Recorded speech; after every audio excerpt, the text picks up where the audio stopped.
తినాలనే ఆశ ఎక్కువ. కళ్ళు కావాలంటే కడుపొద్దంటది. పనంతా కంప్లీట్ చేసుకొని కిందకొచ్చేలోపు మా అమ్మ ఇంట్లంతా వాసన లేపింది. వాసనకే అర్థమైపోయింది గారెలు చేస్తుందని. అమ్మ 2 పెట్టి తింటా అంటే కుడితి తీసుకెళ్లి బరగ పోసిరా అని చెప్పింది. ఇక విషయం చెప్పనా, నాకు గారెలు వేయడం రాదు. గారెల పిండితో బోండాలు వేయమంటే వేస్తా గానీ గారెల్లాగా చెక్కల్లా చేయమంటే మాత్రం రాదు నాకు.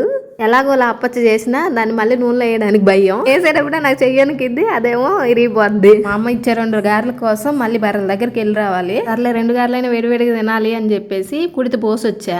అలా వెళ్తా ఆత్రంలో చున్నీ వేసుకోవడం మర్చిపోయా, అలాగే చెప్పులు వేసుకోవడం మర్చిపోయా. దొడ్లోకి వెళ్తుంటే ఎదురుపడ్డోళ్ళు చున్నీ ఏదని అడిగారు కానీ చెప్పులు వేసుకోలేదు నమ్మయ్యా అని అడగల. 2 గారెలు ఏమో తింటా అంటే 4 గారెలు ఇచ్చింది. అది అమ్మ అంటే. అలా వేడివేడిగా నోట్లో పెట్టుకున్నా. నా చేతులు గాలే మూతి గాలే. మాకు పెట్టకుండా తింటే అట్నే కాలిద్దక్క మూత అంటరా. అమ్మ నేను వీడియో తీస్తుంటే అంటుంది, నేను గారెలు బాగా చేసేటప్పుడు పిలిచేదాన్నిగా, నువ్వు వీడియో తీసుకుంటానంటే చేసేది ఎట్టో పెట్టేదానివి. నేనేం చెప్పా, వండేది పెట్టనమా తినేదే పెడతా అని చెప్పా. నేను నా పాడు వంటలే పెడతా.